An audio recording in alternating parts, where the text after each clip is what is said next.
I'm BrianVee, and this is Why We Work. Today, I have the great pleasure of speaking with Jermo. He is the founder and CEO of Hey Honey, which is a honey and bee product production and distribution company. I want to find out how he got into it, his journey so far, and any words of encouragement that he can have for us, no matter what type of business or company that we work for.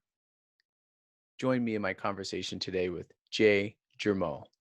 I'm BrianVee, and this is Why We Work. Today, I have the great pleasure of speaking with Jermo. Good evening, fine sir. How are you? I'm doing well. Thank you for coming on here. You and I were just speaking a moment ago, talking about how we got connected, and I think it was through. And anyone else that has podcasts or whatever I think it was podcast guests or something. Someone Yeah, contacted I me. subscribe to a couple of different services, like Help a Reporter Out is one, and then Podcast Guest is another one. And Um, it's a good resource, right? They're really I helpful love it. and useful, and rather than trying to scamper around and trying to find people, you can kind of filter through who may be good for you. And you are of the most recent kind of batch of people that I've received. You are the second person that I reached, and it wasn't out of preference because the other one just scheduled in faster or sooner or something. But I was interested because, as you said a moment ago, you're the honey man. And I find honey Yeah, fascinating, right? I find bees fascinating and the work that they do. So can you give us a little brief introduction of yourself, and then we'll get into it? sure. Well, just so you know, Brian, like people who know me know that I give like very long-winded answers for very simple questions. So I'll try and keep it entertaining for Well, you. if you know me, my dear wife might say that I'm probably one to interrupt. Oh, that's fine. Um, my background is in finance and mass marketing, and I worked in Los Angeles and Chicago for a number of years. Chicago a lot longer. I worked in direct print sales and print marketing, and I did that for about 12 years and got that's I have to say that working in Chicago under the both unionized and non-unionized printing industry, I learned far more about business and about interacting with customers and pricing products and managing workflow than I ever did in 4 years of college. Um, it was kind of selling direct ad agency was tough because you had to cold call them directly. Well, Jay, we'll get into the specifics of what you did, but right now you are the honey man. I got money, sure. But just even a brief overview of what it is your company is, or what it Sure, is. sure. I got started probably around 10 years ago. My family was in commercial honey production on my stepmother's side, but they sold very to kind of just smaller retail outlets like farmers markets, but they only had one or two that they were working with. And I stopped in one day to get to just kind of visit everybody. And the cousin who managed the apiary said, you know, if you wanted to, you could probably take our stuff down to the Detroit area and do okay with it. And at the time, he had just gotten married, and they had created a couple of flavored honeys, and they were doing all right with it. Uh, and I guess long and short of it, they consigned me a lot, probably $1,000 worth of different honey products. I took it down to my neck of the woods, and it sold pretty immediately. And I guess, I was just really surprised by how fast it happened. And I came back up to the farm and said, all right, you need to make me, we had like 4 flavors. And I said, they have to make me about 15 different flavors. And at the time they were like, you know, no one's going to want root beer flavored honey or chocolate honey or coconut honey. And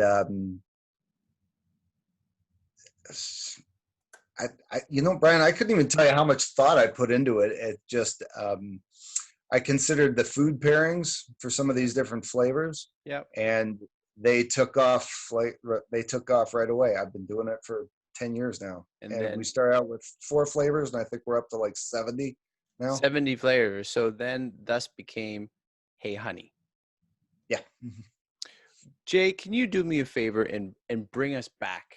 Like, okay, you were in finance, but what was your very first job as a kid? So I'm thinking, flipping hockey cards, or what, you're up in Michigan, so it's cold, so you got hockey up there, or a Betting you're lemonade Canadian. stand. What was that? I'm betting you're Canadian. Hey, I am. Hey, there it is. Half Canadian, so we could smell our own. So, what was your Yeah, very go ahead. first job to get you out of the house to make a dollar if you made one? The very first job was at a local restaurant called Little Chef.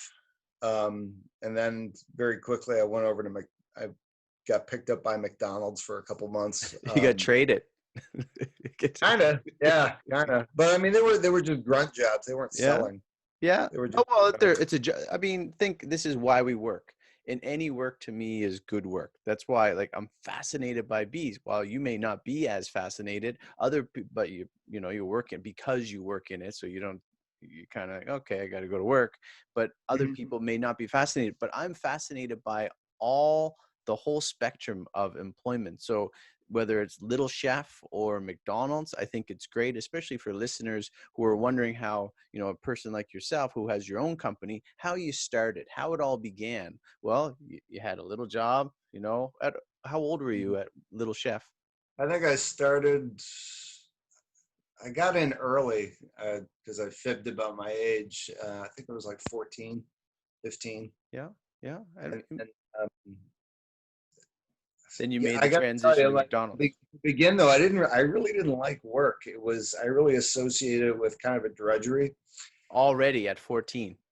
Oh, it just, it wasn't the idea of having a job that you enjoyed or doing something that you liked doing and getting paid for was so Foreign. alien Yeah. to me. And it would stay that way for many years. So why did you go to Little Chef?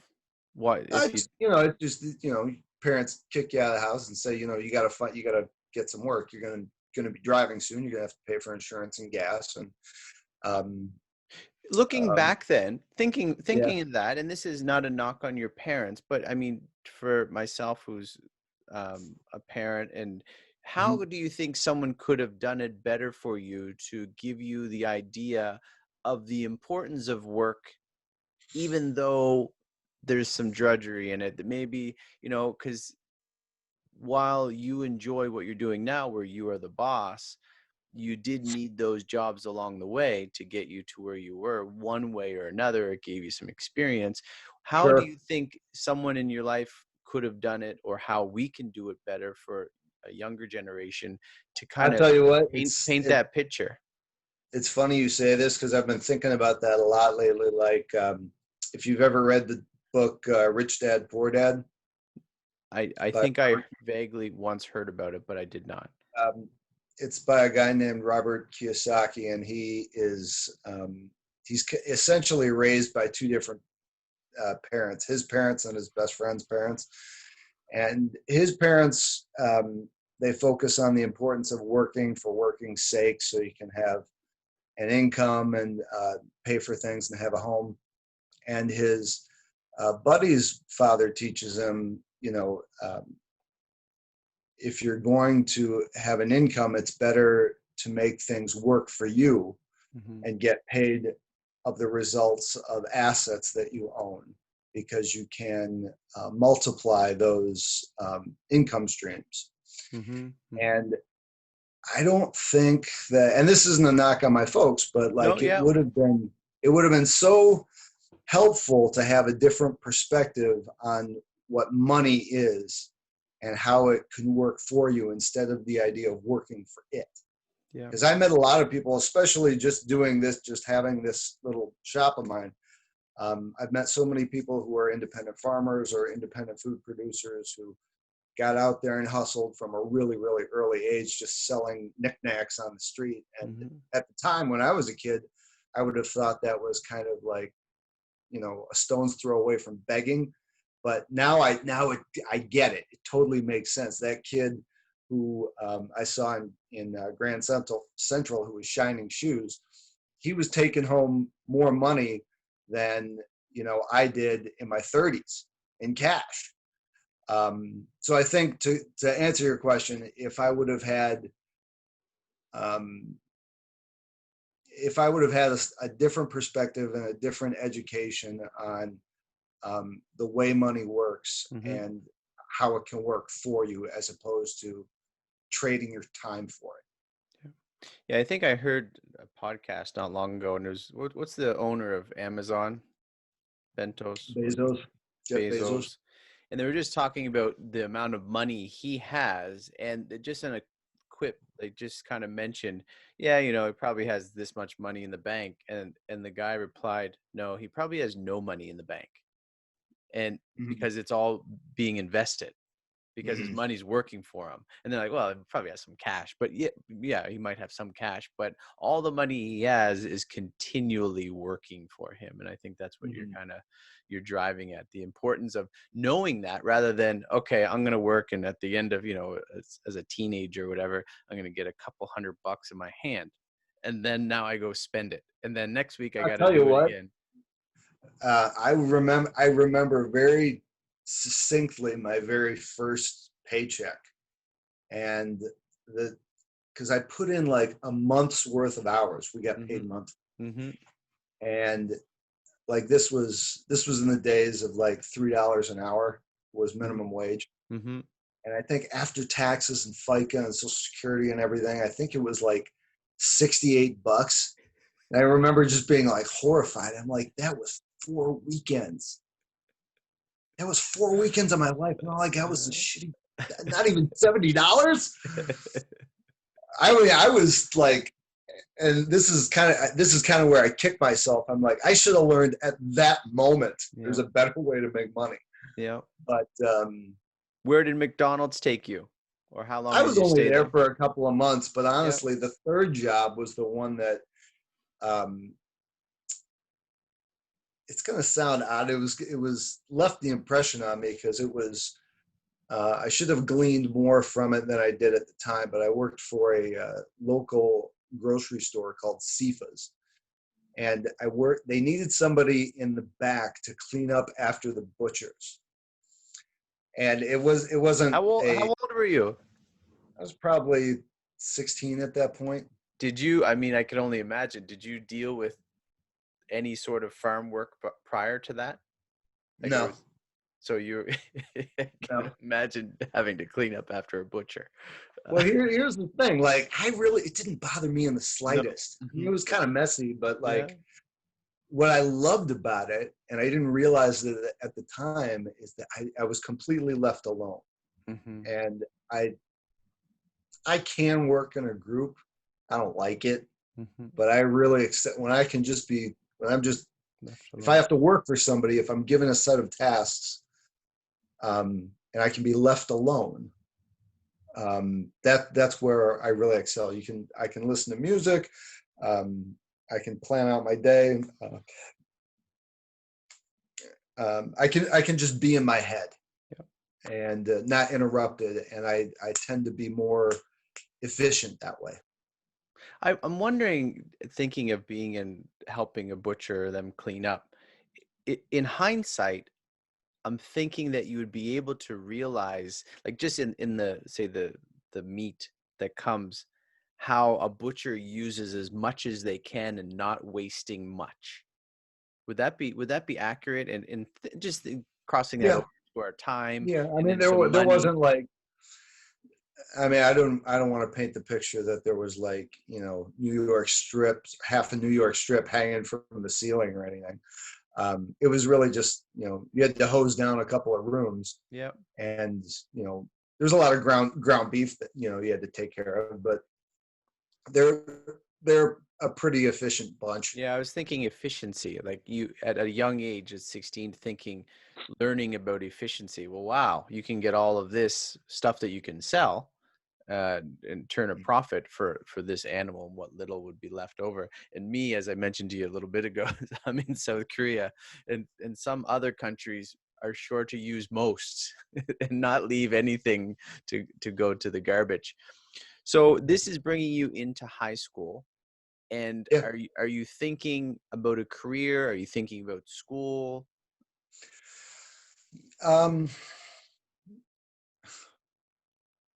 I gotta say, I'm just our conversation comes at a time when I've been doing a lot of introspective thinking about the trajectory of my career. Mm-hmm. Um, Honestly, I studied finance simply because I'd always been an airplane nut, When you say you but studied finance, you mean you went yeah, into university to studying study finance? finance. But in high school, they were just kind of, the job at the grocery store was just it was a weekly job, but it was an odd job. Yep. And then um, college was, I really just kind of studied finance because I thought it's what my parents would have wanted. And I was told repeatedly that I was really good at math. That's not really true. I just kind of forced myself to be good Yep. at it, so I didn't Yep. get, you know, I didn't want to get reamed out at home for having bad grades. So I Yep. just I got really high grades, but I didn't love math or anything. I just, Mm-hmm. if you force yourself to do anything, you can, if not excel at it, you can be passable at it. So as you lacked the interest in it during college, did you find it was just a grind all the way through for you, Took me a or long time. It took me probably 20 years to figure out that I needed to do something on my own.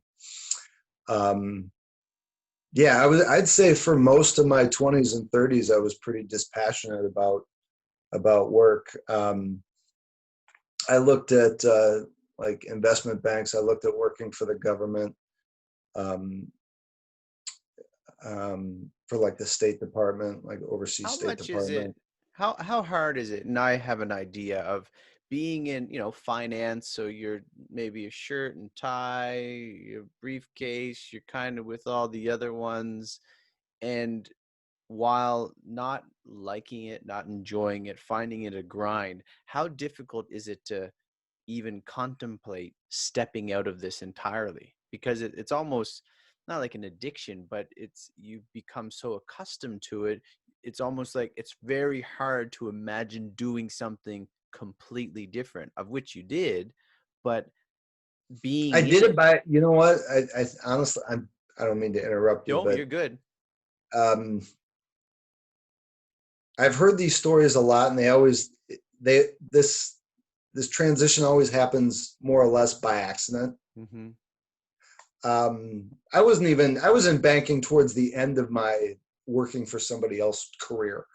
Most of it was business to business advertising sales, but it was the same suit and tie type of environment. Um, I was actually just on vacation and stopped in to talk to a cousin.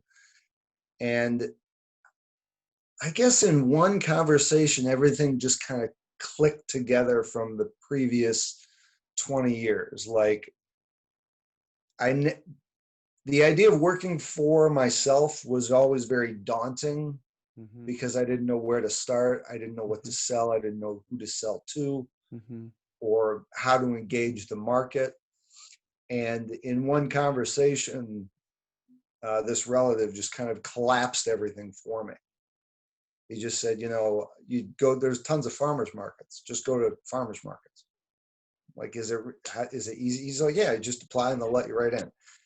And as long as you have something that you make, which Yeah. we do.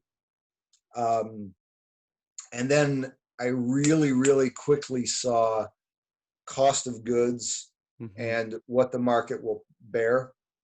And then once you figure out that disparity or that gap, it becomes really, really easy. Like, all right, if I just do the work to put these things together, and then it becomes a kind of an automatic. When you do X, Y, and Z, and then you have this finished product, and then present it to people and have a good conversation, make some people laugh, and money changes hands.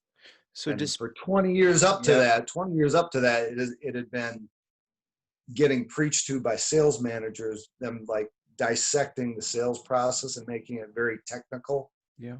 And that's what I always had a problem with it up until that moment when I was just let go to do my own thing. And I think that's like a light bulb moment for you.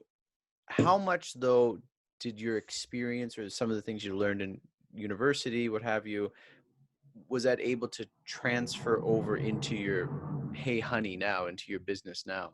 Honestly, God, I wish you could have like seen my face during this conversation, because literally 20 years plus my school, it all came together in like half an hour. Like everything just totally compressed. It's kind of meshed all into now I can use it. Yeah, because everything in at least my university, my school of finance, was my concentration and my papers were on um, bond valuation and asset valuation, how to look at something and say, all right, it costs this Mhm. to produce, but the value of the cumulative is X. And you derive that from these elements. But that's all very, um, it's theoretical, it's intangible. Mhm. And then when you're actually selling it, um, you don't see, very slowly, you see the theory materialize. Mhm. You see little bits and pieces of it along the way. Like in what someone is willing to pay for any given product, that's a conversation that is driven by limitations from that customer. Mhm. Whatever their budget is, or Mhm. their embeddedness with their current supplier. And those things aren't really addressed in the theoretical space in university. So when you're interacting with people, they kind of flow together, but they are different for every particular customer. Mhm. And I think that's why it's so, and I don't want to, shit on any universities out there, because they definitely provide a service, but when you're actually in the field doing the thing, you learn so much faster, and you learn um, executable intelligence, which isn't necessarily what university is teaching right now. I mean, well, it wasn't what I learned Yeah. back in the 90s. That's not what I learned. And also in your sales job, as you mentioned, and I read something about you, is you have a boss over your shoulder just trying to get sales. You're not paid to ask the person's story. What is your budget? You're just trying to make the sale, get it done, and move on to the next person. I can see how that, for myself also in university, I remember, they're talking about widgets, like, Mhm. or supply and demand. Like, Yeah. okay, what does this mean to someone who, in my experience, didn't have, you know, the family background of some extra insight, or it wasn't really explained how, an idea, or there was no family business to at least apply it to. So I think what you're touching on, and then I can imagine, like, oh, like, this is how it all applies, and this is how you bring true value to your customer. Yeah, I think I loved my university experience. I mean, I think of it often very fondly, but Hmm. um, I don't want to tell you it didn't prepare me, but what the knowledge it gave me, I wouldn't I wouldn't know that it was applicable to my job for many years. Hmm. Hmm. Even though it may have been applicable right when I started my career, I couldn't have I'd have to look backwards to see, oh, I I learned how to be technical and how to break out a problem piece by piece. Like I knew I had the muscle memory to do it, but I didn't have the foresight to be able to look backwards and say, oh, this is where I developed that skill. Did you But ever have that opportunity prior to this to get into the family business? Did your cousin approach you nope. before that? No, well, it was funny. Like we would spend weekends up at my this is on my stepmother's side Yep. at her aunt's place, and everybody up in this chunk of the woods they're all involved with the bee business.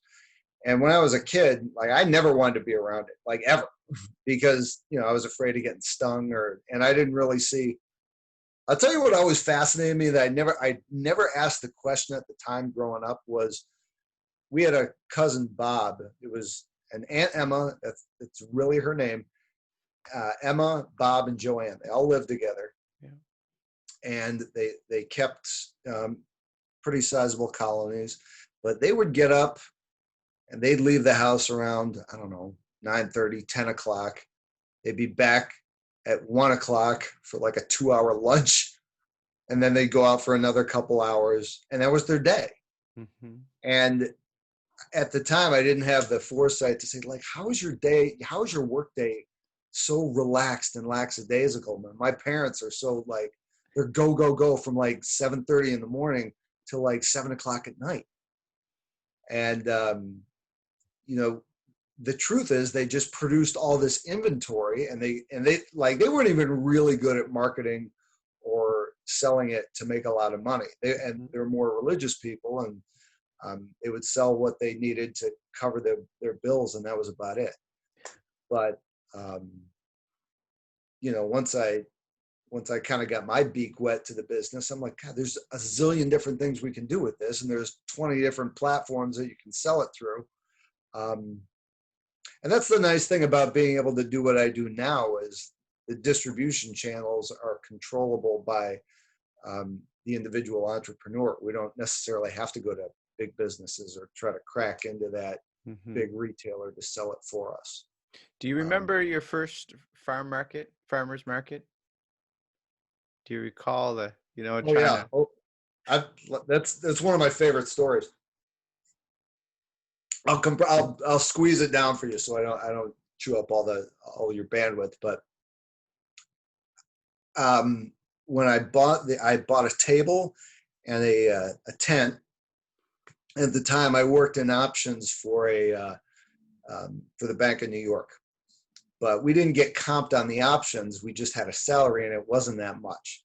And so after my bills and rent, I really did not have much money. In fact, after I bought the table and the tent and a chair and a little banner, I think I had like $38 to my name, and I had this table of honey. And I remember I was like, I have a college degree in finance. I've had a long career. I'm selling honey out of the booth. I'd like to have seen or taken a picture of you just before the farmer market opened, although I know they open early. You might Well, sit funny? there with your hands on your head go, what am That's I exactly doing? how I looked. That is exactly how I looked. That's exactly how I looked. I'm like, what am I doing? This is ridiculous. Funny. And then a white-haired, short-haired lady came by with her husband, and they bought a jar. And I was like, and money changed hands. I'm like, okay, that was good. And then another lady and her husband bought a jar, like, I don't know, 5 or 10 minutes later. Yeah. And I'm like, okay, there could be something here. And by the third one, like, and this is how I apply things now when I introduce a new product. By the time I get the third sale, I'm like, okay, there is a market. Mm-hmm. And then the fourth person, this is where everything changed, was the fourth customer. Now you're standing on the chairs. Come get you.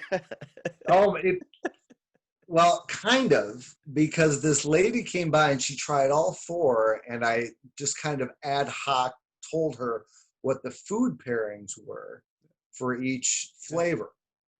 And she got really excited, and she says, what else do you have? What other flavors do you have? So I just started making shit up. Yep. I'm like, oh, we've got hazelnut, coconut, and plum, and root beer. And she's like, this is fantastic.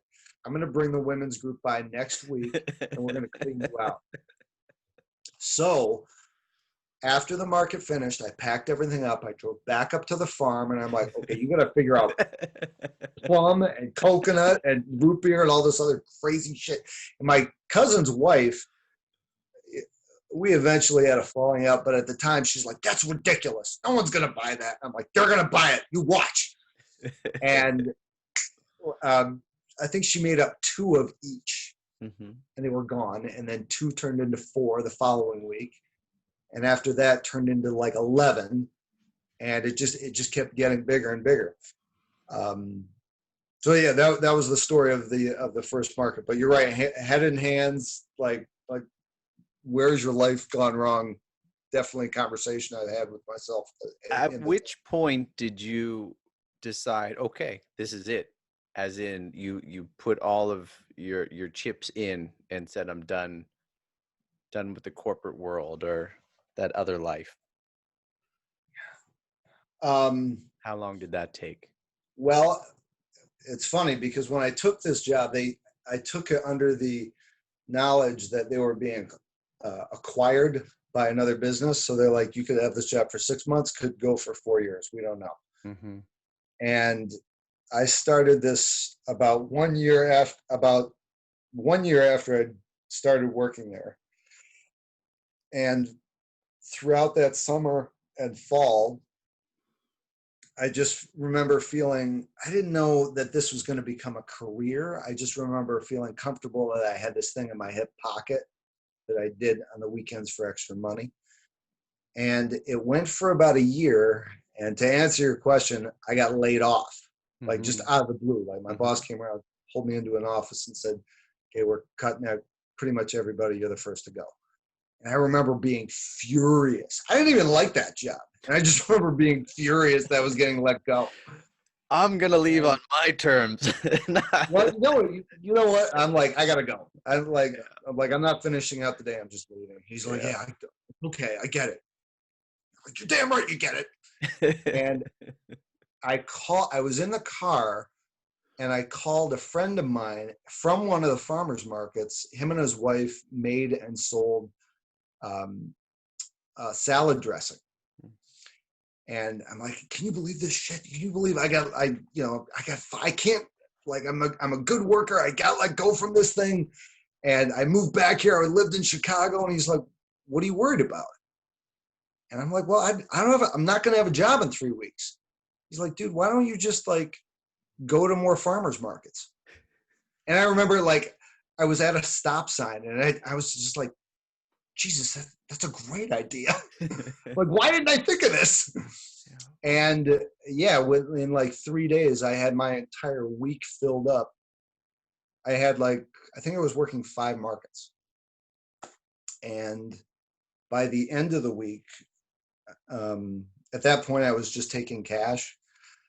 I think I made like 2.5 times what in 5 days would it took me 2 weeks to make in your job. In the job. And I just, that was the light bulb moment. I was like, this is freaking it.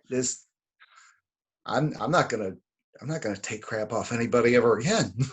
And like that kind of wasn't true in that, like, because when winter rolls around, I still have to take side jobs here and there, but and I only do it because I don't want it to eat into my production capital. I want to have that to start up when the season begins in the spring.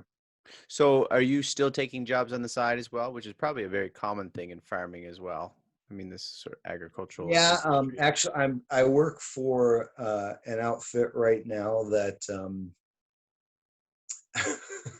I've had such crazy jobs now that I look at it. I worked for Amazon for maybe 2 months. I just needed something for 2 months, and that was probably the worst job I ever had. Just doing their deliveries, and no offense to Amazon, but it's kind of a meat grinder. It's a tough job. It's a tough job, and the money like was not what I was accustomed to. It was very, very low. And a good friend of mine called me up and says, come on over and work for us. And he works for a company that does, they service funeral homes. Mhm, mhm. So we pick up the deceased, and they can be long drives, but for a couple days a week, especially in the winter, it's nice to have. But um, to kind of transition out of that, not this is one outfit that I really, it's going to sound morbid, but I really do like working for them, simply because um, back to what I said about the grocery store, I get Yeah, to be completely independent. autonomous, yeah. Yeah. I think what will end up happening is I'll open another LLC and do notary for loan signings in the winter, because the demand for that is really strong, especially in Michigan here. What is the Um, difficulty with not Amazon, but delivery? Is it where you're physically delivering packages? Is that yeah, I mean, they have a very efficient workflow, which I'll give them all kinds of credit for that. But like the farmers markets, the bigger ones I do one that I got up at 4 a.m. and it's a full day, but it's cash in hand. It's my own business. yeah, Amazon was same thing, up at 4 a.m. down there. You got to pick up the truck. You got to take it to a distribution facility. You got to load the whole thing, yeah, which is it's pretty backbreaking. yeah. And Amazon clocks you everywhere you go. Like, and one of their mandates is they don't want you to back the truck up, because that's where most of the accidents happen. And I was on a route that was in the country with a lot of dirt roads, and they don't want you going up people's driveways either. And where I live, it's very common to find like quarter-mile or half-mile long driveways. Driveway. You got to run these things in the ice. It's 20 degrees outside. Um, so it brought me back after I finished, 2.5 months of that. It brought me back to that dishwashing job at Little Chef. I'm like, I'm pulling these crazy hours and getting paid nothing for it. Why am I stop doing that? No, it's tough, and not only that, I have a brother who works for UPS, and I'm here in Korea, and they have something called kupang, which is I think, Yeah. and it's huge. And I see the same guys in my area, and day after day, that truck is full to the brim, just Hmm. full. And I mean, it is. It's backbreaking. It's, Hmm. not very forgiving. I'm sure the companies, they have their mandates, but if you're late, and I worked for DHL for a bit when I was younger, and it is tough. Jay, what are you doing? Not what do you do now, but what specifically takes up your time with your work, maybe more so in a busy season, with your Hey Honey company? Um, How do you go well, about your actually, process? I'm lucky in that raising the bees isn't really a big chore for me. I've got some hired help, but Okay. just How checking were them. you? How were you? Did you start by raising the bees, or at least getting some experience with that? Yeah, well, I apprenticed with my cousin for a while, but then once I kind of broke off on my own, I leased my own hives and uh, got some help out in the field. I mean, I still go out in the field and check Mhm. on my boxes and decide when we're going to stack them and put on more hives. But um, I have a company do the extraction for me. Really, the back, I don't want to call it backbreaking, but it's kind of laborious as the bottling, Mhm. the flavoring and the bottling. That can take a little bit of time, and then just running around to the different farmers markets. I guess in order of labor, probably bottling, going to markets, and then whatever time is left over, working on a blog, social media. Um, Are you um, bottling everything yourself or with some help? Or are you yeah, outsourced? no, I don't have any help. I don't have any help. The money is still really, really good, but honey bottling is like, if I was really smart, Brian, I'd have a company doing the bottling for me. Mhm. I'd use what's called a co-packer, Yep. but they have to be specific to honey, and they have to do volumes that I can manage, which my area, I'm not quite to the area. I'm not quite to the level where I could utilize a specialty honey co-packer. Are you hoping to get to that level? What are your Oh restrictions to God, get there? I wish I was there 5 years ago. Yeah. Um, to get to that level, this is what I really struggle with, is that I don't want to put my product in stores because stores are going to chop off 40% off the top, and then they have Mhm. buyback provisions if they can't sell it, and they won't be able to sell as fast as I can. So while there's a little bit of a golden handcuff in me distributing it myself, because I do keep all the money, which is nice, but I'm limited to the volume that I can send out. Um, Would this also be by the land that you have or the amount of no, colonies that you I have? don't have a problem. Right, like if I want to raise more, I can just lease more hives, You can do and that. yeah, that's not real. There's plenty of places where I can go to put up hives. That's not really the issue. The issue is bottling and controlling distribution. Um, and I But know there's plenty of business pros out there that would tell me to relinquish some control of that, but I've always been told it's better to own something 100% and only sell 10% of what your capacity is than to give away half of your thing, and then they sell 40 million units. I know you have an online store.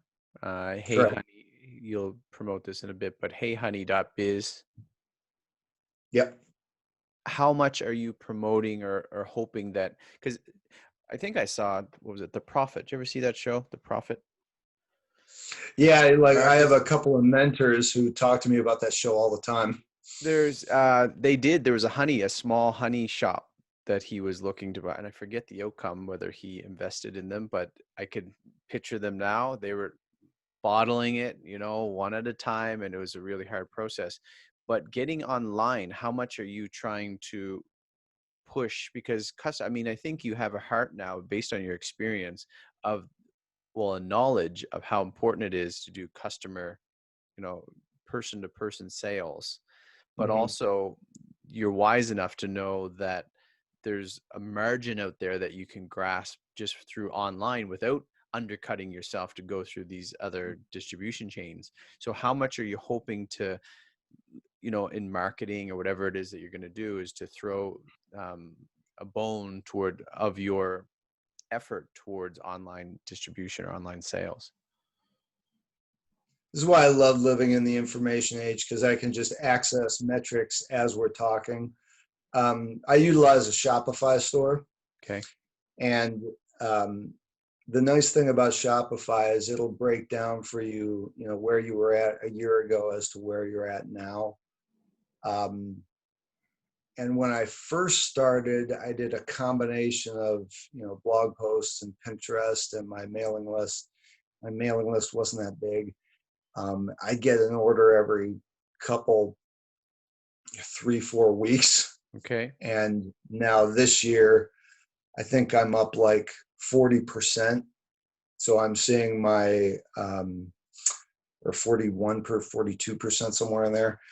The orders are now maybe spaced 3 days apart. And back in when Corona first hit, maybe a week and a half apart. So the gap is shortening Yeah. and the volume is picking up. So the trend is definitely, the upward trend is definitely there. Very good. Um, but in the next 6 to 12 months, I'm going to be at a space where I'm like, I don't like, I need some kind of help, Mm-hmm. Mm-hmm. Well, which is a great problem to have. It's the problem you want, absolutely. because that's the problem where I could basically just pull my metrics off of Shopify and say, this is where it's going. This is how much I need to put in a machine, or to have somebody else who already has a machine inject my product line and push forward. Yeah. And then just the idea, I think I watched enough of The Prophet to think I know what I'm talking about. I don't, but just Mhm.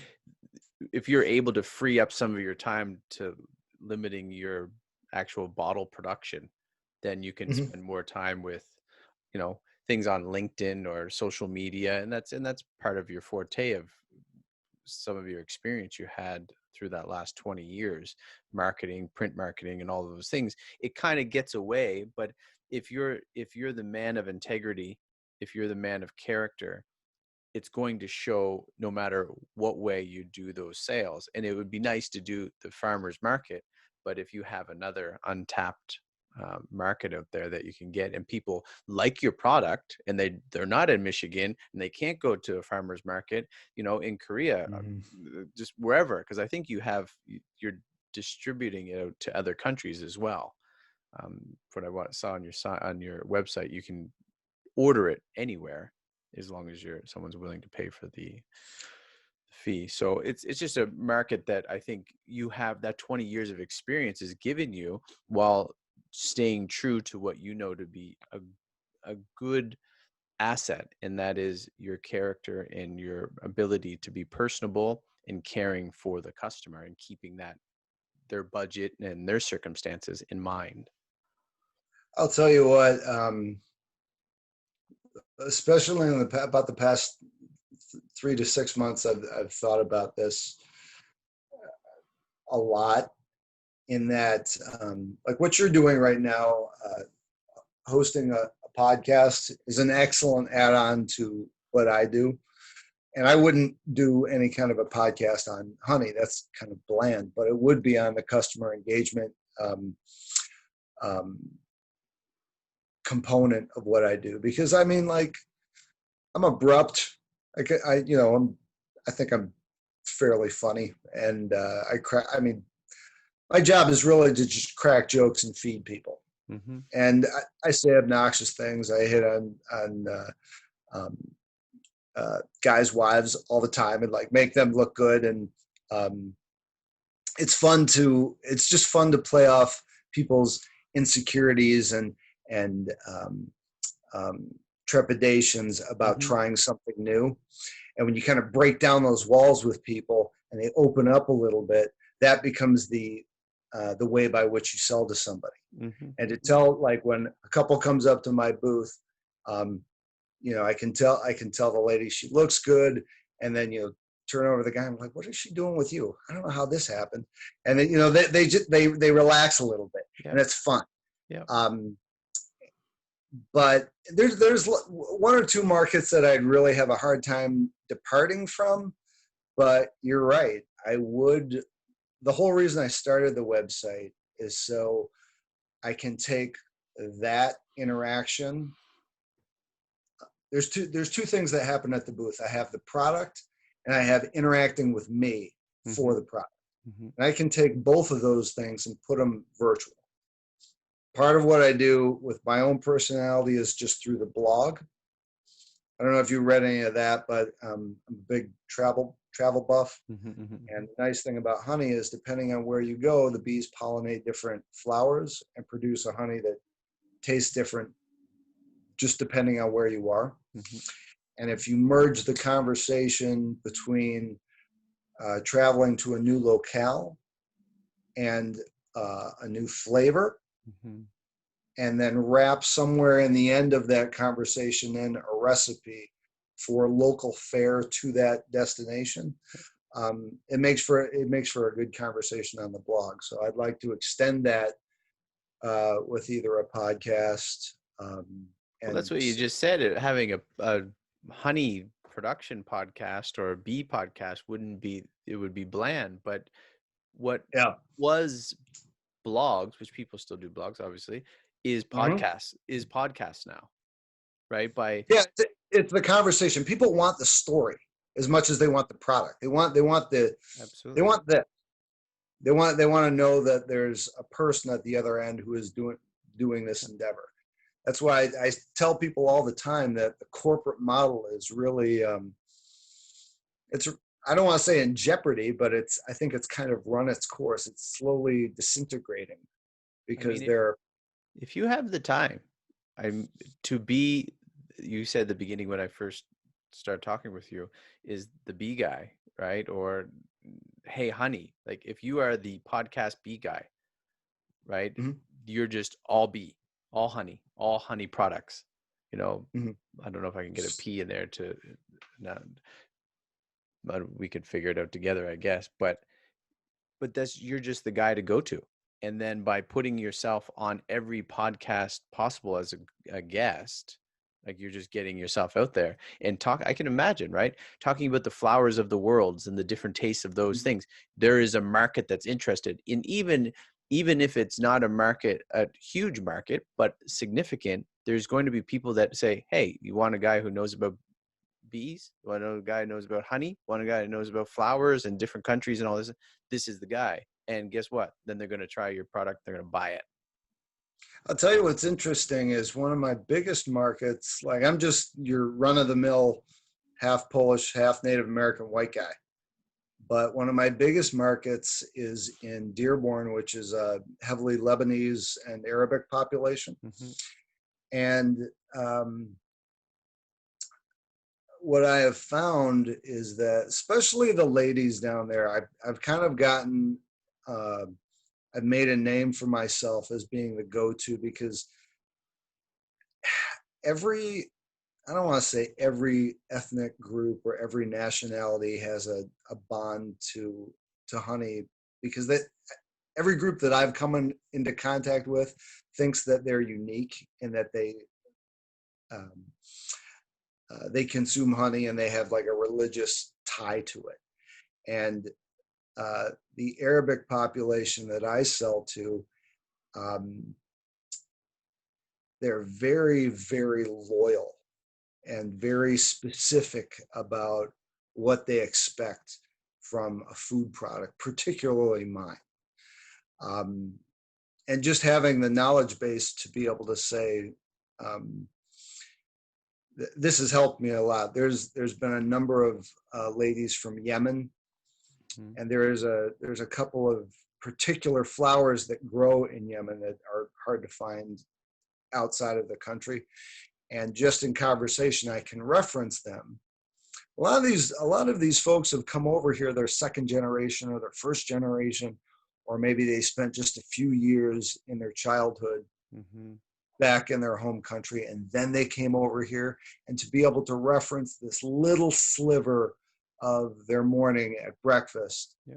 um, these flavors were on the table when they were growing up, I can transport them back to their childhood, even just for a moment. I know it might sound a little contrived, but it's happened so many times at Mm-hmm. the booth that these customers have become um, they just become bonded to you.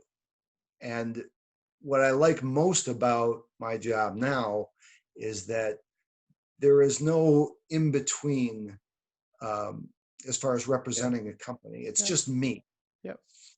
And And you can do that online though yeah, too. It's still just you. And the sure. funny, you mentioned foreigners or what have you. My dear wife is Korean, and Okay. I don't think, I'm not even sure how much I growing up ate honey, or knew the differences. So I mean, you have a market there. Just thinking of my ignorance of educating people and understand. I mean, even if you had little knowledge about the industry itself and how much you've learned in such a short period of time, and how much you know that your fellow friends or people down the road, they have no idea. But what, the health benefits to it, and the different Mhm. flavors. And I'm not joking, I can go in our kitchen right now and we have big, I don't know, vats or something, two or three of no three definitely three huge containers of honey, um, and probably two or three other smaller ones, along with some like more liquids. We five, six containers. Like we have a Mhm. lot of honey. And Mhm. Koreans, right? So find this is another demographic. Koreans generally love honey too. And in Korea, they have the bee man who one time years ago he went into a beehive, or and he smothered himself with bees, and they took a picture, and that's his like caricature, or that's Mhm. he's known as the bee guy.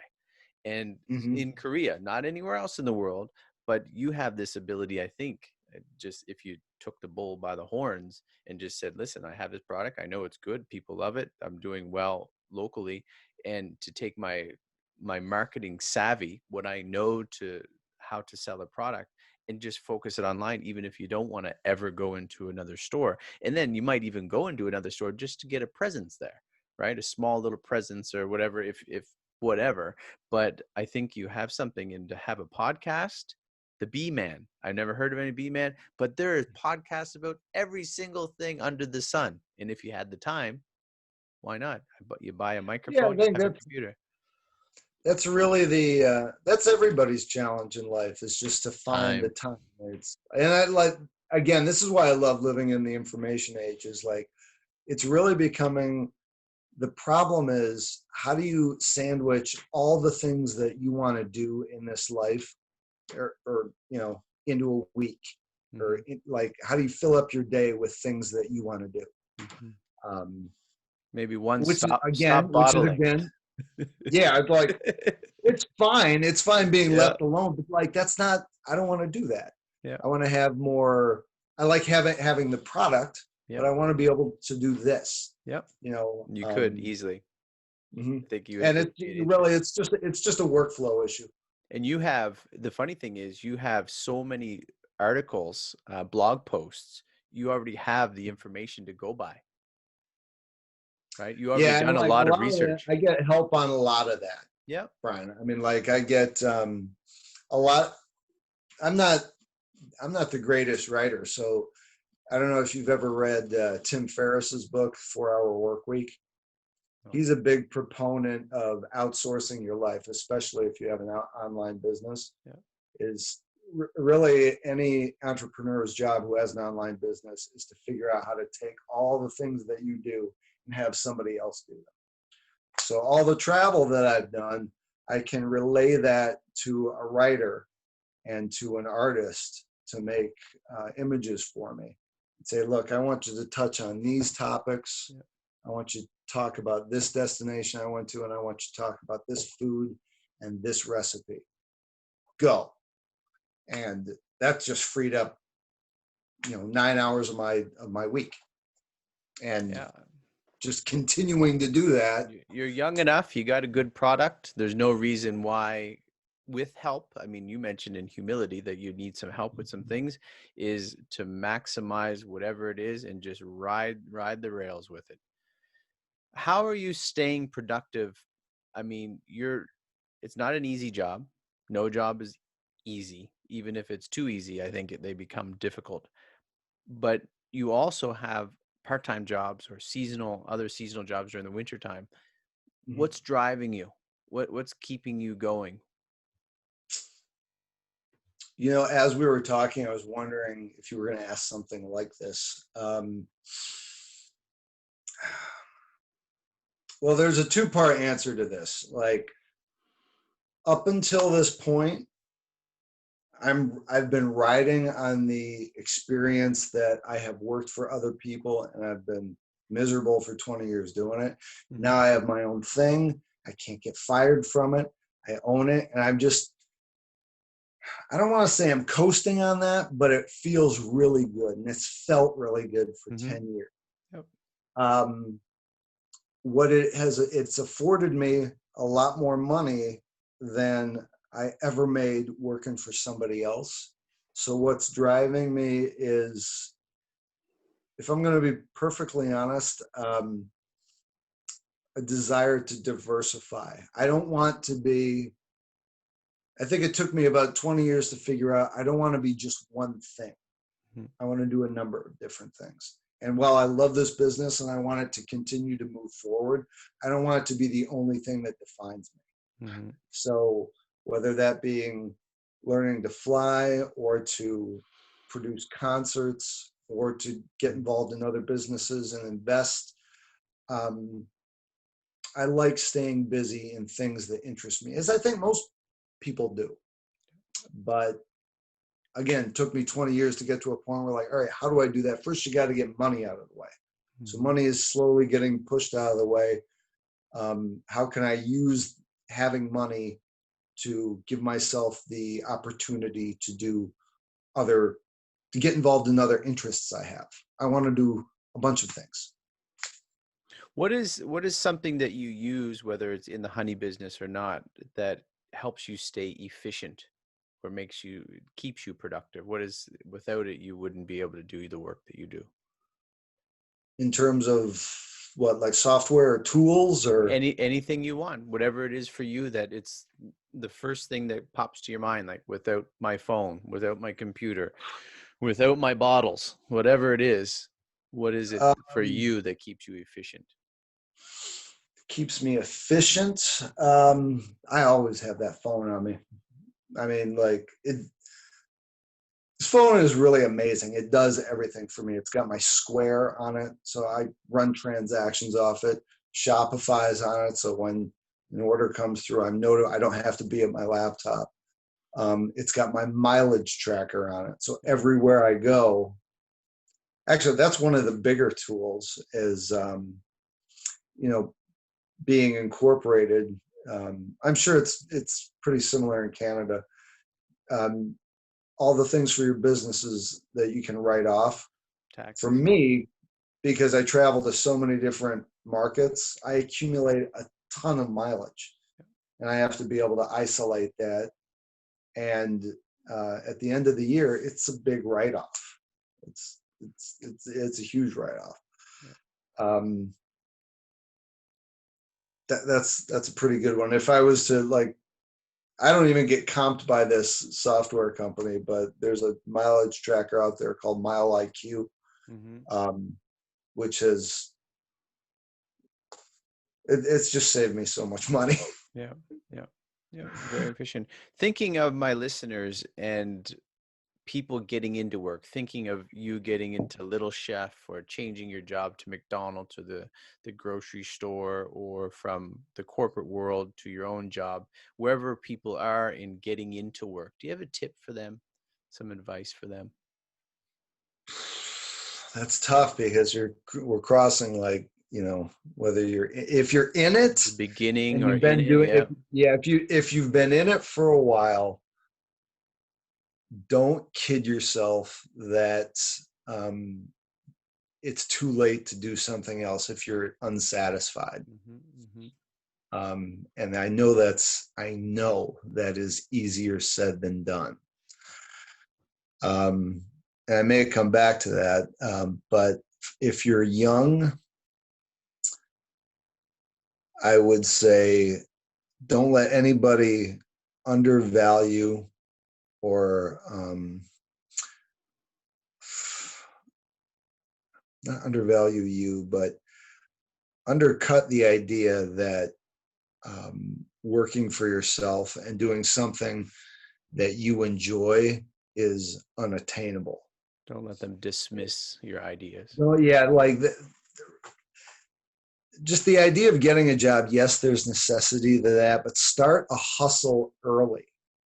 That's I think that's what I would say is learn how to hustle and just something that you enjoy. Hmm. And there again, like when you and I were kids, we didn't have.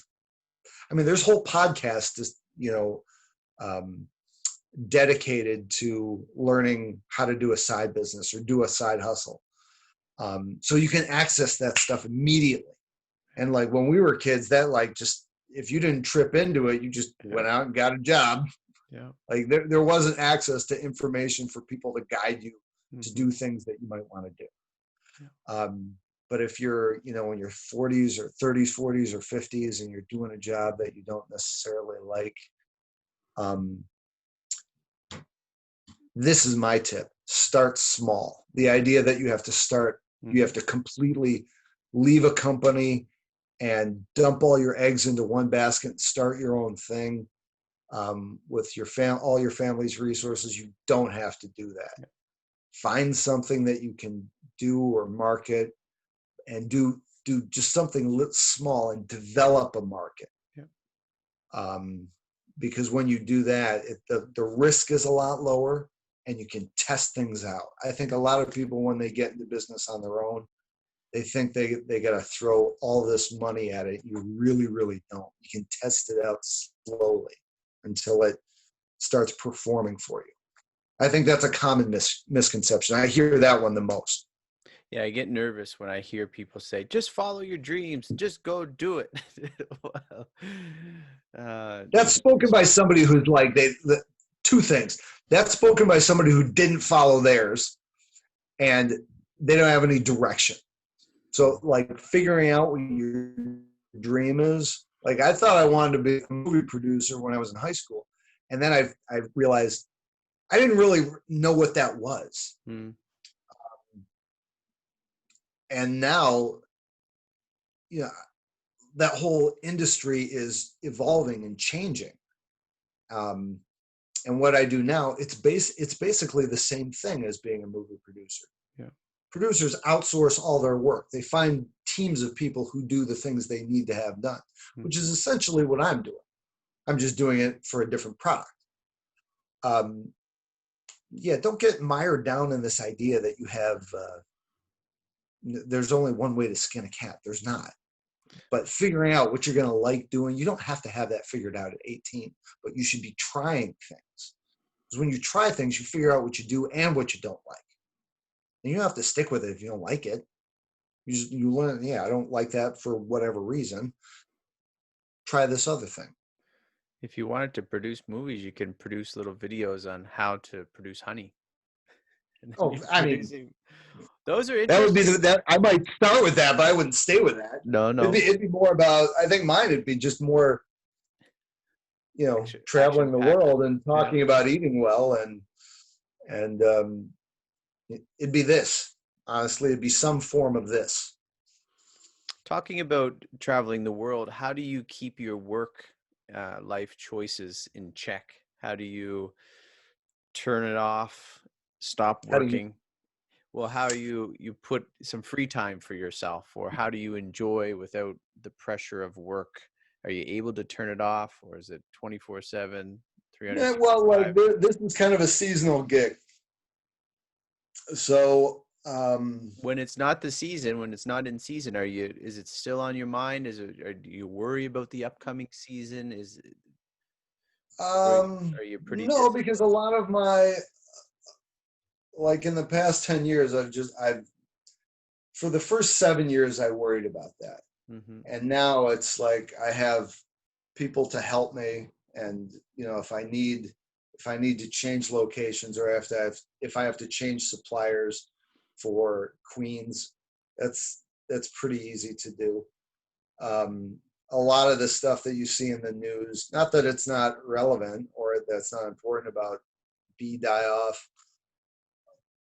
A lot of news it's like anything else. It's just a product that has to get sold. If you work in the industry, like, oh yeah, I mean, everybody has losses. You just have to know how to mitigate them. You have to employ proper risk management. Mm-hmm. So I don't have only one field where I keep everything anymore. I have a couple of different fields, and I have contingency plans. I have people to help me, or backup people to help me if they're not able to. But I mean, that took time to develop and to figure out. But yeah, no, that's not really what I worry about. Yeah. And the demand, people are always going to be hungry. People always want food. So that's the nice thing about this business, is they're always going to eat. And if you can figure out a way, I guess here's another tip. If you're going to be involved in something where the demand is high for it, whatever it is, and you can find a supplier or a group of suppliers to make the thing that feeds that demand, your entire job in life is to get in the middle of that relationship. However you do it, with like whatever it is. Mm-hmm. With me, like I brought flavors to something that already tastes good, and I brought an attitude with it when I talk about it. That's it. That's what I do. And so people identify the product with my attitude. And that's my industry. I don't even think I heard, until looking up you, of flavored honey. Like, we have a lot of honey, and it probably has some sort of difference to it, but I've never heard of flavored honey. You probably have. Yeah, your wife probably has, especially outside of the U.S. There's what's called monofloral honey. The bees go to one particular flower. Okay. Or if they go to multiple flowers, that's called polyfloral. But we mix flavorings and steep fruits into it to get a particular flavor. Um, but I also sell single pollen honeys. Mm-hmm. So depending on who you're selling to, everybody wants something different. There is no one uniform. Some people want the regular thing, and some of the Lebanese grandmothers, they want sitter honey from Yemen, and that's all they want. And Mm-hmm. if you can be the guy that gets them that, then you'll make a comfortable living. What about But off on the I'll side? tell you what, Go ahead. Korea and Japan. I service Ann Arbor Farmers Market, which is the big farmers market around University of Michigan, Mm-hmm. which is a huge school. Um, we have a lot of international students, and for the flavored honeys, any of the people from France, kind of tough to sell to. They tend to like more savory flavors. Um, but Japan, Philippines, Malaysia, Korea, biggest customers for my flavored honeys. I mean, they did snatch it up. Like I've had um, Korean and Japanese and Chinese students just take my entire table. It's huge So here. Honey's huge. if I can figure out how to get it over to your neck of the woods, I'll let you know. You can send me a box. I'll take a few percentage points. Okay. What about your products? I know you have a couple. What is it in the lines that you might do outside of honey itself for the bee products? So what I do with a couple of other beekeepers is I'll underwrite their hives so that like they'll produce X amount of a particular um, product, and like something I don't necessarily grow. So I'll be like, I'll tell you what, I'll lease 10 hives from you, and you charge me whatever you want for those hives. Um, and then you tell me what split you want to have on the output. So there's no upfront cost for you to put up the hives. I'll pay for the box, pay for the queens. You just got to go do the labor and set it up in a particular area if I want a particular flower type. And then I give them a favorable split on the outcome of the product. So let's say it's 60-40 their favor, and they give me the 40% of the output honey, and then Mhm. I bottle it and sell it. What are the, but are you making soap? Is it not like beeswax? What are you I did doing make with the, soap. We did. But we do beeswax. I do a little bit of beeswax. And beeswax looks like soap because we sell it as an ingot, like as Mhm. a bar. Yep. Some people do soaps. I mean, but there's so many soap makers, especially at the markets that I do. I didn't really want to get into that. I did it for a little bit, but it's not. Is there, but is at the end of the day, do you have the byproduct and it's your choice just to do something with it or not? Or does it take a whole other process and a lot more expenses to do so? Um, Wax is nice because like once you spin out the honey, you're just left with the wax and like residual honey. So you can melt the wax down and just make bars of it. And people will just buy the wax for any number of DIY projects. But if I was to go through just to make soap or some of the other things you can make from it, Candles? No? yeah, candles, that's so many other steps. Yep. And then like bottling the honey, I mean, after I'm done bottling honey, that's enough. But like, You need I a mean, it's just, distributor. yeah, I mean, do you want to be a specialty producer and distributor, or do you want to try to have your hands in 20 different baskets? I don't necessarily want to do that.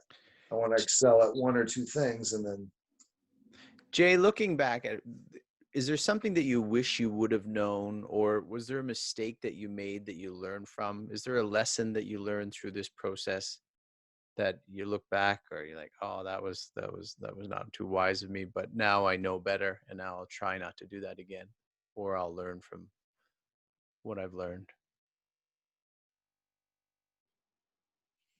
I mean,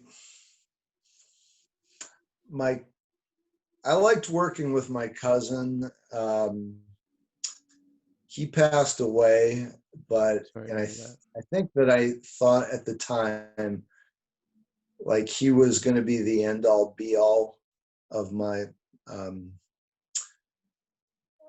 my involvement in this operation, and really it just took me having a falling out with his wife to be like, you know what, this is not as complex as you're making it. I had maybe 1 week there where I was scrambling to get things like situated. And once they were situated, like and then I looked at the numbers, Brian, as far as like the money that was going out for my cousin's end, as opposed to what I was keeping.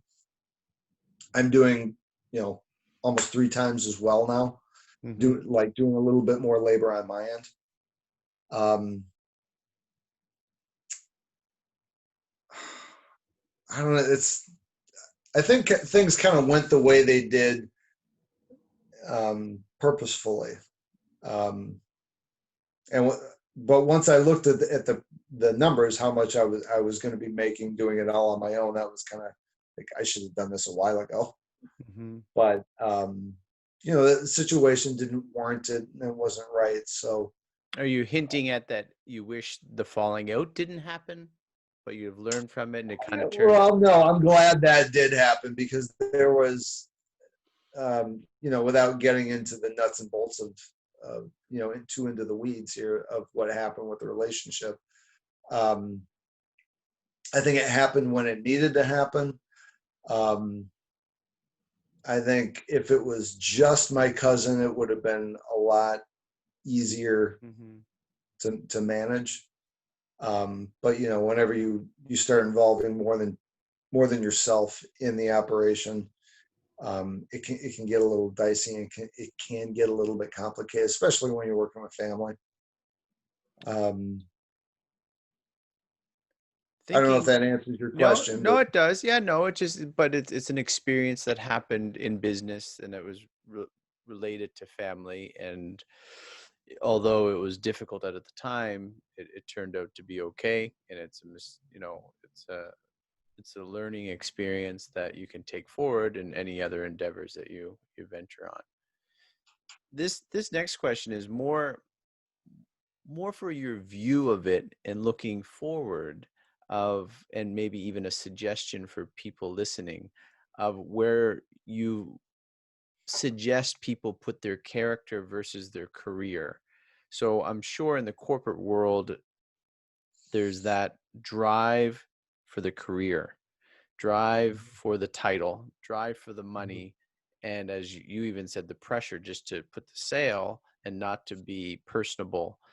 But knowing a little different now from your experience of how important it is for people to really consider, as you said, when you're younger, figure out something small from the beginning. And I think something small, like, although very important, is putting something small, putting your character first before you go get that job at McDonald's or something, wherever it is you go, I think is vital, that carries over into our generations, like just as we Mhm. get older. Where do you put career and character? How do you advise people? Would you advise people on how they put that right foot forward in their progress? Well, um, this is going to fly in the face of a lot of sales training. But I never liked any of that stuff anyway. I didn't think it was all that helpful. Um, I have had customers come to the booth and they're very descriptive of what they want. And I've said to them, look, I can tell you what attributes X, Y, and Z might this product or this product or this product could be used best for.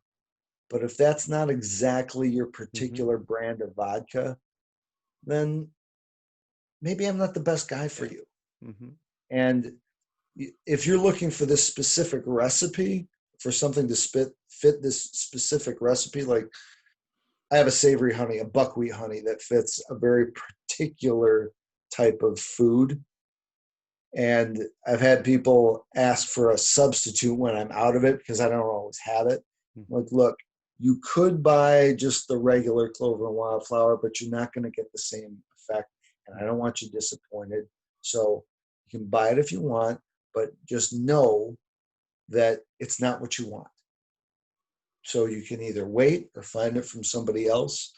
And what I have found is that when you lead with, you just, if you're just genuine Yeah. in a conversation, you're not always going to get the sale at that moment, Mhm, but mhm, people remember that. mhm, And it's not lip service. They really remember it.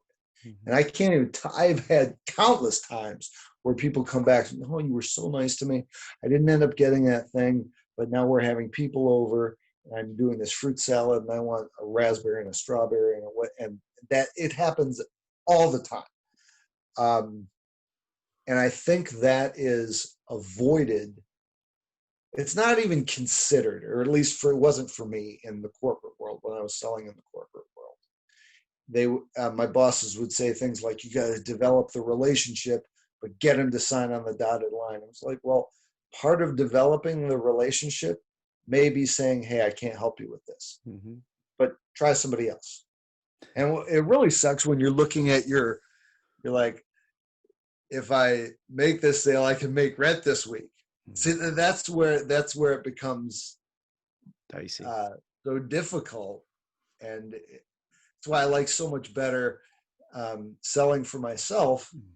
and having a direct result at the end. I don't wait on money. I get paid at the moment of sale. And when you're working for a company, you might not see that money for a month, 3 months, 6 months. And so it becomes really hard to put the value your boss may say exists between you and the customer to actual, like for that to actually imprint. I'd hear that all the time, but I wouldn't really know what it meant. Mhm. Like, because I wouldn't see the benefit for months. Um, but when someone's dealing with you direct, it's and there's no boss or company getting in the way of that, it just becomes a completely human interaction, which is, I think, which is what everybody wants. They don't want this. They don't want posturing. They don't want angling for what's best for the company. Just like, tell me what you can do or what you can't do. And when you do that, like, people remember that, and you just have to do it enough. Because, okay, this guy, the first guy we're talking about, he may not buy from you right now, but let's say you have another customer in a similar predicament in 3 hours, and he does buy from you. Mhm. He's like, yeah, you're more expensive, and it's not exactly what I want, but I like talking to you. That totally happens. It happens all the time. And this goes back to what I was saying earlier. Put yourself in between the demand and production. And once you can do that, you'll be fine. Yeah, I agree. Putting character first. And even when in your corporate job, you may not see the fruits of your labor for some time, but it's not even all of the fruits of your labor because somebody else is taking it too. So the company may I'll tell see you, it. I'll tell you one thing that I'm not going to call out the name of the company, but like one of the places I worked for in Chicago, I worked for them for about 6 years. Um, the deal we made when I was hired is like, all right, you get 50 cents on every dollar of profit for everything.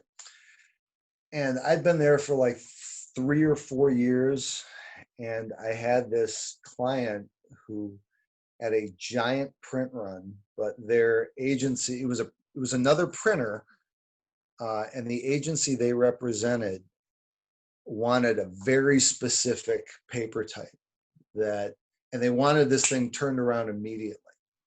So and this was just a Herculean task. I couldn't believe I pulled it off because I had to charter two jumbo jets out of Canada overnight to fly this paper in, print it, cut, because we made direct mail envelopes, like four Mhm, color envelopes. mhm, Fly it in, print it, cut it, and send it to our customer in Ohio.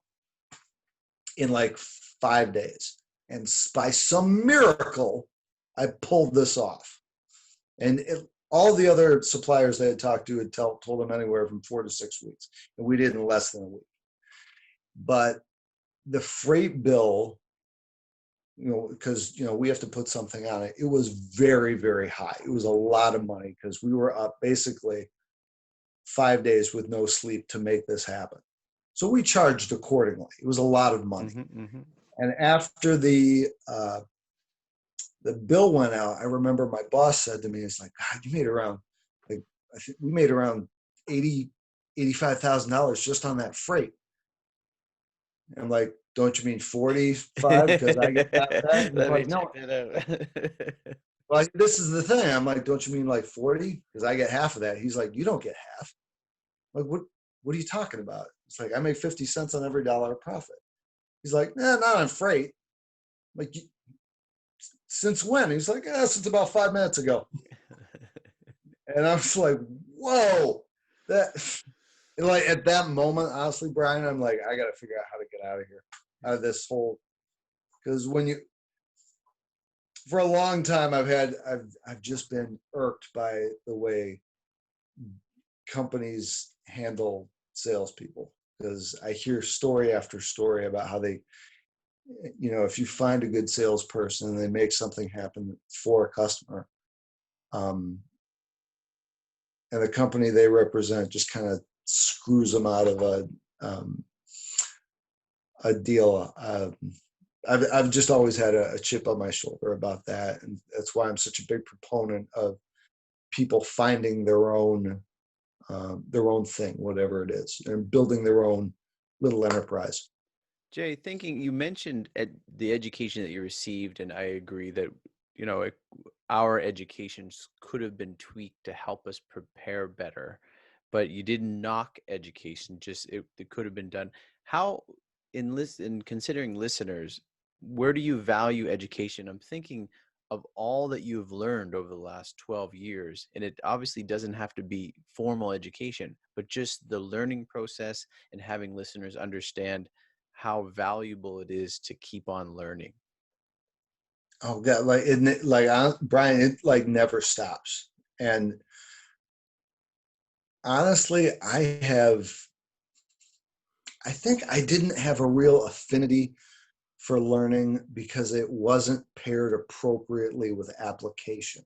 That's a good statement. Um,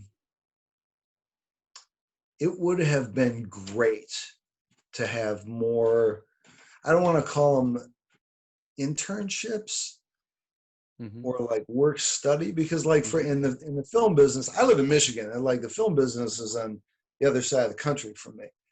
But whatever it is, if you have an idea for something you want to do, I think it would be great if there was a conduit within university, or they were more, and maybe they are now more promoted or amped up than when I was in school, but the conduit between what happens in the classroom and how it gets applied on either the shop floor or in the production facility or at the bargaining table, but like wherever you see your path going, what you want to try out, once your classwork for the day is done, having, I'm going to call it like I don't know what you'd call it, something like a academic slash workflow advisor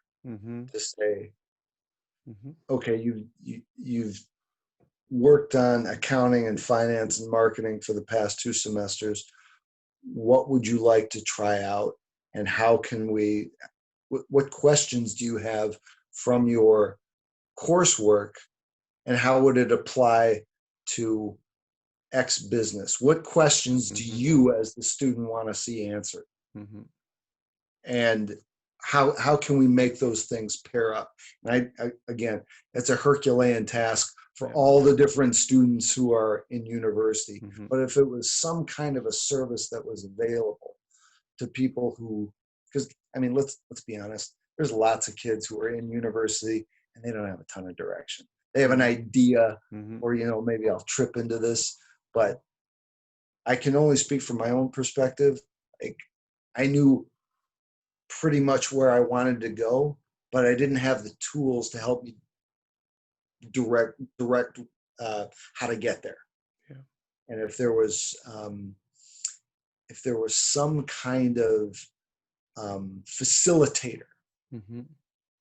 Mentor, for, yeah. yeah, a mentor would be great. I mean, like, I've been dancing around the verbiage for a while, but really that's what it is. So, like, an assigned mentor for, Mhm. like, what industry do you want to be in? What questions do you have? How do I get there? I Um, think you tapped on this in the beginning of it. Just we're in a different age where the information is available. So if students don't have this, which I don't, as I think you're saying, it's not predominant around the world and in most school systems. It would be nice for kids to have it, but also to encourage students also, or people, they don't have to be students, they're just people who are looking um, to further their education and learn more, is don't be afraid to ask, right? Because there's some people with a lot of experience, a lot amount of information that if approached with, as you said, someone with integrity coming up to you, being sincere, of asking questions like how does this apply to my life? How would I apply this in this situation? Or I have this idea. And I think there's a lot of people out there that are willing to help if people get the gumption to ask.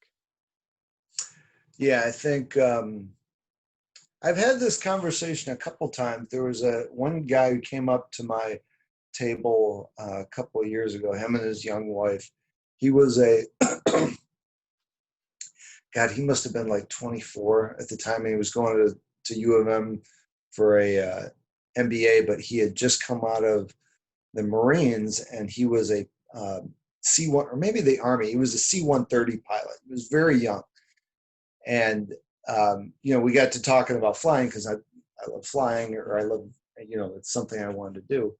And I was kind of stroking his head a little bit to say, you know what, when I was your age, if you wanted to be a pilot, you could have gone to the local airstrip to learn how to fly, but there weren't, like, to find a mentor, to someone to, like, coach you how to get into the appropriate track within the military without getting sidelined and Mhm. ending up as a cook. Um, it was just kind of luck of the draw. But, Mhm. like, your generation, you can get on YouTube and find 20 different stories about guys who became fighter pilots and who they talked to once they enlisted, Mhm. and what they signed up for, like what their core curriculum was, and how to drive in a very particular direction. And like, when we were growing up, that wasn't around. Um, so I like this is why I love, again, this is why I love the information age, because you can find it right Yeah. away. Yeah, there's very few excuses people can have if they're willing to look. But I like what you said, that the learning never stops. There's so much to continue to learn, and because I don't want people to think, and I think there's this dichotomy between people who have had formal education and people don't. So they start looking down or up at people, and they don't feel as adequate, or they feel overly qualified. But How do you mean? regardless, well, like some people, very Mhm. generally using a bit broad brush, think if they have formal education, they're better than someone who has not received it, or someone who has not received formal education think, oh, look, they think they're special because they have this. But I'm trying to even out the field and saying, regardless of what form of work you so choose to do, you're going to require some sort of learning, some sort of Mhm. education. And it doesn't matter what that person did or what you didn't do. Both are equal in my eyes to say that you're going to have to learn. And it could be two totally different fields, but they're equally valuable for those particular jobs. Yeah. I actually, a friend of mine, her husband was always kind of um, sensitive about the fact that he didn't go to college, and like, it would come up a lot, and I would always tell him, like, you make 2.5 times what, like he works on, what do you call them? Windmills. Mm-hmm. Like he's an engineer. He ended up being like a mechanical person for windmills. He's like, yeah, I never wanted college. I really feel like I missed out. I'm like, not really. I mean, I think that's all in your mind. Mm-hmm. But, I spent a lot of money for a very general knowledge base. And like every job I've had in finance or in advertising, like I learned 98% of what I had to know at the company. Yeah. I didn't walk in with all these spreadsheets and, from class and, think I was going to change the way the company did things. I mean, that's not how it is. It's like, if anything, you saved, $70,000 in tuition. Yeah. Yeah. I have a few And friends who they went to don't look at trade it like that. And I don't know why. I've had this conversation with them many times. Yeah, I have some friends who went to trade school right out of the gate of high school, and they are making a very good, consistent living ever since. And I was not. This is like, oh, good for them. Is there anything else, Jay, that thinking of people who, like the guy you just mentioned, who may feel a little discouraged about their flight, their plight in life, or because of this year, things are not going as well as planned. They're a little discouraged, thinking of you when you first started your job. You didn't really like it. When you did your 20 years, it was kind of a grind. But just people who are discouraged and need just a little bit of a word of encouragement for just where they are, and they just feel like there's no end, and they're banging, as you had your hands in your head in your hands when you first started with the farmers market and not really sure if this decision is right. um, Maybe there's some family difficulty, what have you, but some encouragement for people in their work. Well, gotta hand it to you. These are really good questions. And just because I don't want to dumb it down to something I say all the time. Um, well, don't be stagnant. Just because, and like, don't listen to the news. That's number one. I never listen to the news because it's usually they're just selling bad news, and it is not designed to help you or further your career or your bliss or happiness or any of those things. So utilize common sense and good judgment. And most people know what those things are, but they let all this outside stimulus interfere with just making intelligent choices. As far as work goes, I can't say it enough. Just for your own mental health and for your long-term investment profitability, start something. Even if you work for somebody else, start something on your own that you can do on the side or at night or on weekends, and invest your money. Like, don't blow it. I mean, yeah, like cars and clothes are fun, but there's something about, like, when you just make a little bit of effort, and you got $100 here, $300 there, $200 there, and you don't look at it for a while. You put it into something that's working for you. And you look back at it in 2 years, and you're like, holy shit, I've got, 40 grand that's doing something for me now. And it was just passive. That's an amazing feel. There's not a word in the English language that compresses what that feeling is. It's very unique to say, once you look back on something from your own efforts that is now performing for you. I would say do that. Avoid the news, and don't. You know what? If it feels good in here and you're not hurting anybody, that's all you need. It doesn't matter if somebody says, yeah, I don't think your thing, whatever this is, whatever you're making or whatever you're selling, I don't like it. Because there's always going to be negative people. And you don't, like, those people don't serve any function to you. The ones that do serve a function are the ones who tell you positive things about your widget or your service. Mhm. People who want to help you, people who direct you to new customers. Those are the relationships that you want. All the other ones are crap. They don't improve you. They don't build you up. Um, so I can be a little bit abrasive on this point, but like, cut those people out of your life. Just remove them and focus on finding people who push you up. Because otherwise, they're not. It's not a life worth living to have a balance of people who are both negative and positive. Why? That doesn't help. It just keeps you at neutral. And nobody wants to be in neutral. They want to be going forward. I need more negativity in my life. You know what, Brian? I've met people like that. Like, I think that's good to be a little grounded. I'm like, I don't. Who wants to be grounded? I want to have people who say, you know what, you should shoot freaking stars. Yeah. I'll help you build a rocket ship. Those are the people you want, not the other ones. And then, again, like the news, it's all, for the most part, it's all bad. It's like So candy for your, I would say don't worry about Corona. It'll eventually take care of itself. it's like candy for your Um, teeth. It's rot in your brain. yeah, it's not good. It's rot. Jay Jermo, how can people reach you? How can people go to your site? How can they buy your product? How can they help increase the sales and see and show you that you have a market outside of your local area?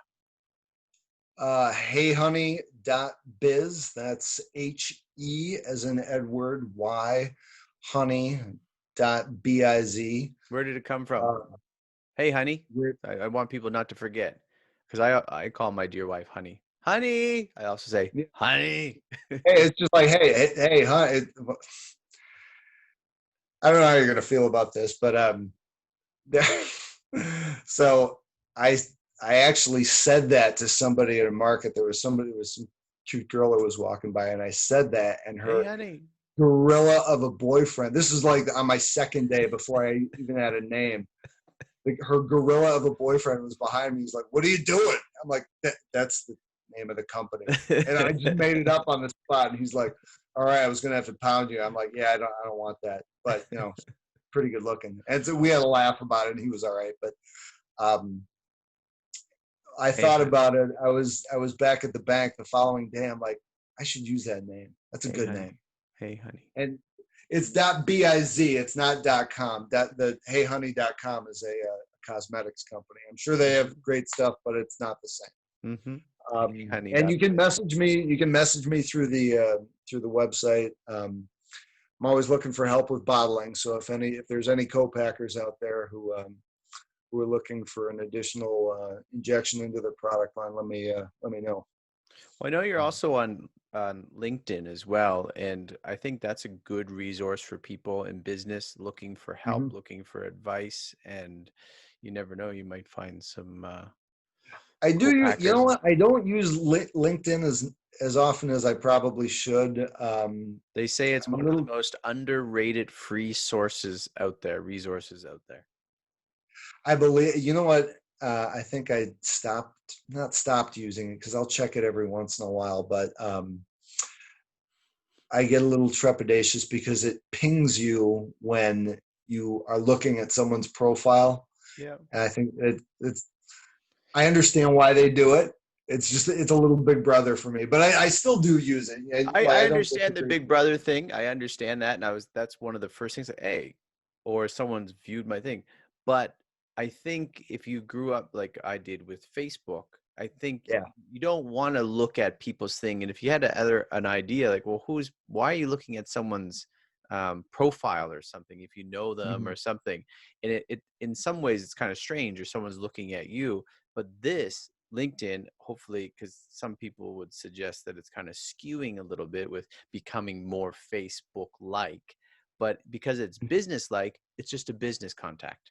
And of course, like I have people looking at me all the time in not the sense of look, everyone's looking at me, but they're looking because they're seeing my posts. I, made some connections and I'm like, okay, well, if someone's interested enough to know that I have a podcast, it's about work, and they want to promote themselves, or for whatever reasons they're curious, and I'm not taking it personal, like a Facebook. Like if someone I knew was trying, because that is more for me. I have 2 pages, but my Facebook page, like my kids' pictures or something like that.